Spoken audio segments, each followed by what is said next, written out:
Hi everyone. I thought I'd get my act together by now, but not probably going to happen for a little bit. Autumn is hitting me in all the wrong places. But I was not lost. Recently, we picked up some plants from our friends up in Highland, Black Creek Nursery.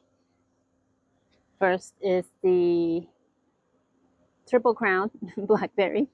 The last one I got from last year, I planted in a dry area and I forgot about it. So it didn't get quite the care it needed and it died. Next is a honey fig. We're going to extend our varieties and hopefully not just feed the bulls with this one. And last is a sea berry, Russian orange, I believe is the name of this one. I'm excited for its nitrogen fixing properties and the berries that we should get at some point. This one gets pretty big in the right situation, so I'm going to have to really figure out where to put that.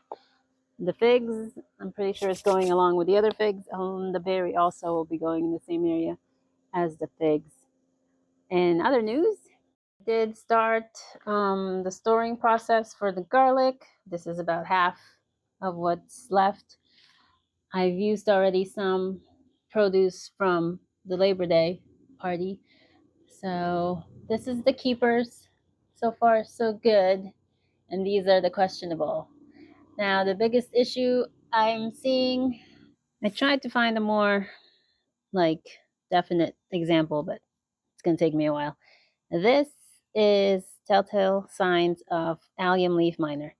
I had a lot of them on the stalks. I don't know how far down they go, but I feel like I have a lot of damaged, not good for long-term storage garlic.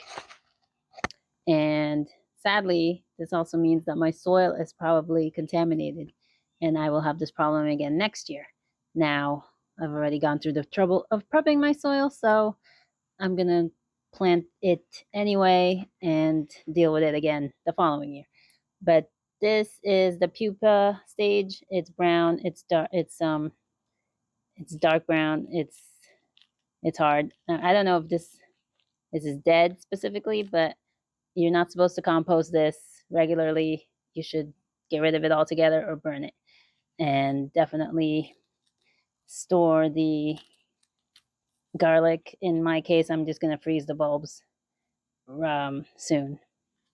Here's another incident of where there was something that had borne in there.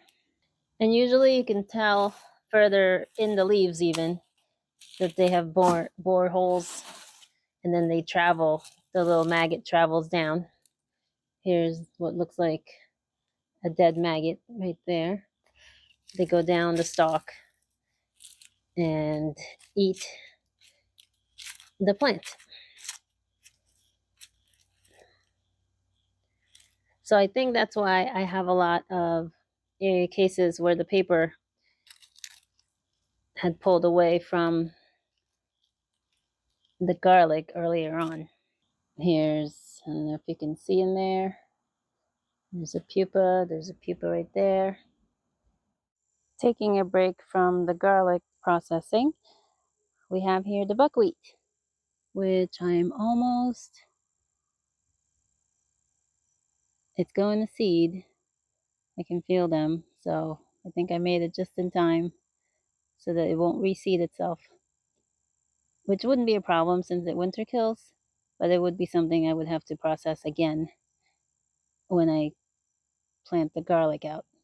So I'm gonna, unfortunately for the bees, I'm gonna have to kill this now and leave it as green mulch on the soil that I plan on putting the garlic in a month.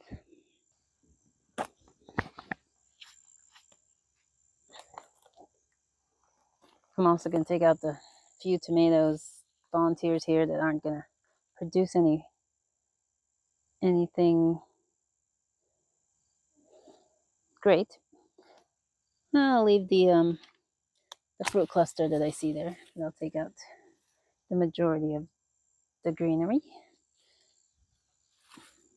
Aside for now.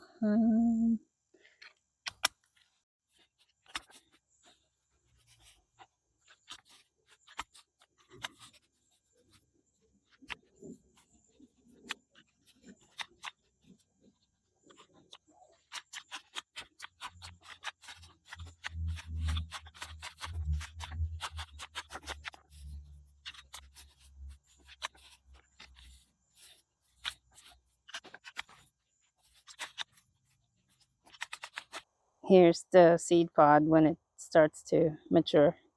Turns this beautiful red.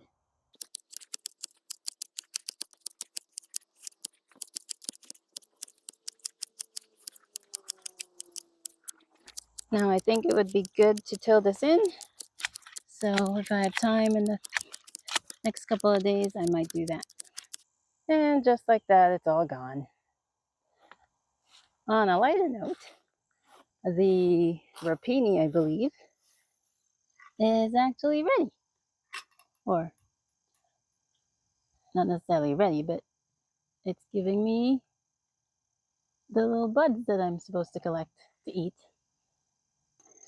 And I'm going to leave this buckwheat that got transplanted to go on and seed. I don't mind it in this little container of potatoes and leeks. Well, I picked a brandy wine for lunch, and then I'm going to go back to processing the rest of the garlic. Thanks for stopping by. So I'll harvest more. Bye.